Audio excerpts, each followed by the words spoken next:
HMDA, DTCP, GP layout, ఈ మూడింటి మధ్య డిఫరెన్స్ ఏంటి? హెచ్ఎండి అంటే హైదరాబాద్ మెట్రోపాలిటన్ అండి. అది మనకి సిటీ లిమిట్స్, అంటే ఫస్ట్ మనం జిహెచ్ఎంసీ లిమిట్స్ లో ఉండేవాళ్ళం. దాన్ని మనం సిటీ ఎక్స్పాన్షన్ ఎప్పుడైతే అనుకున్నామో మీరు అన్నట్టు ఓఆర్ఆర్ తో స్టార్ట్ అయ్యింది, అప్పుడు హెచ్ఎండి అనేది డిపార్ట్మెంట్ వచ్చింది. సో హెచ్ఎండిఏ కి కూడా కొన్ని లిమిట్స్ ఉన్నాయి, ఇంత కిలోమీటర్స్ అనేసి. ఆ కిలోమీటర్స్ దాటి కూడా జనాలు కొనాలనుకున్నారు. హెచ్ఎండిఎల్ లిమిట్స్ లో కొనాలి అంటే 20,000 30,000 గజం అవుతుంది. అబ్బా నాకు ఇంకా కొంచెం దూరం వెళ్ళి కొనుక్కోవాలి, ఎందుకంటే నా బడ్జెట్ 15 lakhs అనుకోండి.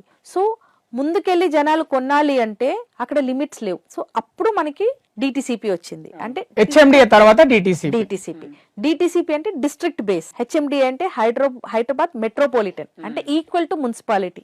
ఓకే, దాని తర్వాత డిటిసిపి అనే ఒక డిపార్ట్మెంట్ ని వేశారు. అంటే ఇప్పుడు ఈ డిపార్ట్మెంట్స్ ఎందుకు వేశారు అంటే దీనికి ముందు మనకి GP layouts and Panchayat layouts మాత్రమే ఉండే. అవి లీగల్ కావు.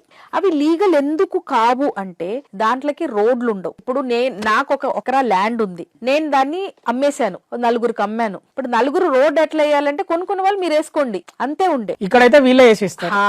So that is the difference, అంటే సేఫ్టీ ఆఫ్ ద ప్రాపర్టీ. అంటే హెచ్ఎండిఏకి డిటిసిపికి సేఫ్టీ ఉంటది. డిటిసిపి ఆబ్వియస్లీ సేఫ్టీ ఉంది. I'm talking about GP layout. GP layout లో మాత్రం ఎవరైతే అక్కడ ల్యాండ్స్ కొనుక్కుంటారో వాళ్ళే రోడ్స్ వేసుకోవాలి, వాళ్ళే అన్ని కనెక్షన్స్ తెచ్చుకోవాలి, అన్ని ప్రతిదీ వాళ్ళే తెచ్చుకోవాలి.